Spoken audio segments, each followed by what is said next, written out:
So finally, the UK has decided to dismantle the stranded F-35B. Yes, take it apart and fly it back in a big cargo aircraft. Now you might ask, why dismantle such an advanced jet? Because they are saying the wheels are not safe. If the aircraft shakes too much during transport, the wheels might shift and cause major problems. So they will remove the wheels, and when the wheels come off, obviously the wings also need to be taken off. And guess what? The entire onboard computer, yes, the brain of the aircraft, that too will be removed and packed separately. Why? Because apparently the lock on the system just won't open. No fix, no bypass, total freeze. I told you in my last video, this wasn't just a technical glitch. Watch that video if you haven't yet, you'll get the full picture. Now the F-35B, as many of you already know, is supposed to be this modern short takeoff and vertical landing jet. It has an exhaust system that moves up and down. For vertical takeoff, the nozzle tilts downward and lifts the jet up like a rocket. Sounds cool, right? But now this jet can't even roll forward. Forget vertical takeoff. It's not moving an inch. It is just parked in Thiruvananthapuram airport for 19 days now. No repairs, no liftoff, nothing.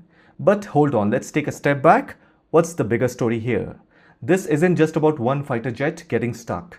This is happening while Trump is pressuring NATO countries like the UK, France and Germany to increase their defense spending to 5% of their GDP. Yes, at the NATO summit in Hague, June 2025, Trump made it official. He wants all NATO members to raise spending from 2% to 5% by 2035. Why? Because he wants to reduce America's NATO contribution, which is currently the biggest share. Surprisingly, while pushing for budget cuts, United States under Trump just raised its own debt ceiling by $5 trillion and increased its federal deficit by $3.3 trillion over the next decade. But anyway, Trump's message is clear. Europe, pay more and buy American-made weapons, especially the F-35. Now Britain and others are thinking, wait a minute, do we really want more F-35s? And guess what? Europe already has the Eurofighter, built by a group of countries together. It may not be fully stealth, but it's not far behind. And here's a fun fact. The F-35 is made of carbon fiber and resin composites. It makes up about 35% of the F-35's airframe by weight, which do not last long in humid climates like India. They look fancy, but they degrade faster than traditional metal jets. So the lifespan is short and the production as well as operational cost is high. Take India's MiG-21s for example. They were bought in 1970s, still flying in 2025. Over 50 years of service, that's value. Meanwhile, France has its own Rafale jets, nearly 5th generation already. They can upgrade those instead of buying new F-35s. So around the world, people are asking, is stealth technology in a fighter jet really worth it? Or is it just a way to burn more money? And now even India has developed VHF radars and photonic radars. These can visually detect stealth aircraft. Photonic means light-based. In clear skies, spot a fighter jet from 100 kilometers away. So if we can see these jets, what's the point of stealth anymore? UK, France, Germany, they all are starting to ask the same question. Why buy F-35?